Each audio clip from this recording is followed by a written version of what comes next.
Afisa habari wa timu ya Simba kupitia ukurasa wake wa Instagram ameweza kuandika maneno haya au ujumbe mzito ambao nakwenda kusomea kwa muda huu.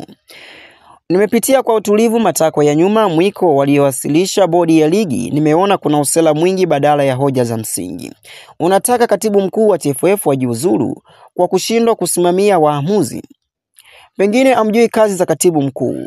Jukumu lake ni kuandaa kozi za waamuzi, kuboresha maslahi yao na kuadhibu wanaokosea. Yote yanafanyika kwa 100%. Mafanikio ya leo kwenye mpira wa miguu ni kutokana na mchango wa mtendaji mkuu akisimamiwa vyema na Rais Wallace Karia na kamati yake ya utendaji.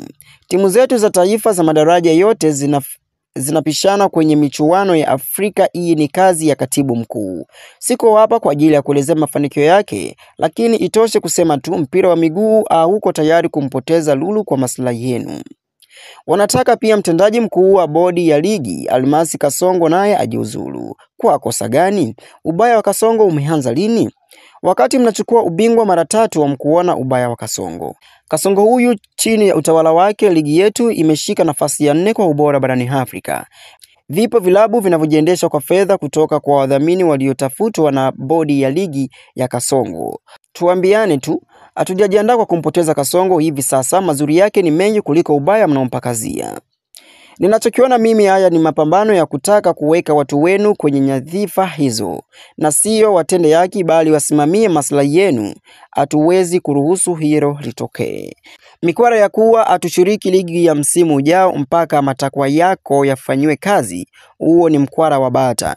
Mpira wa nchi hii unaweza kwenda bila wewe na watu wakafurahia. Amepoteza Pan Africa Red Star na Composite.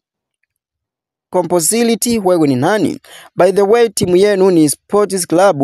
Mkiona mpira umewashinda, nendeni mkacheze boxing au hata basketball.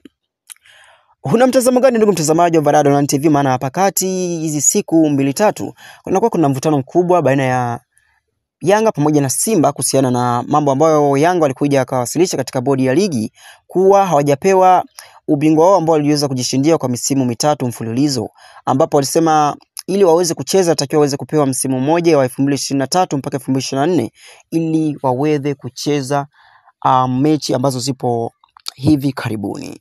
Komenti yako ni muhimu.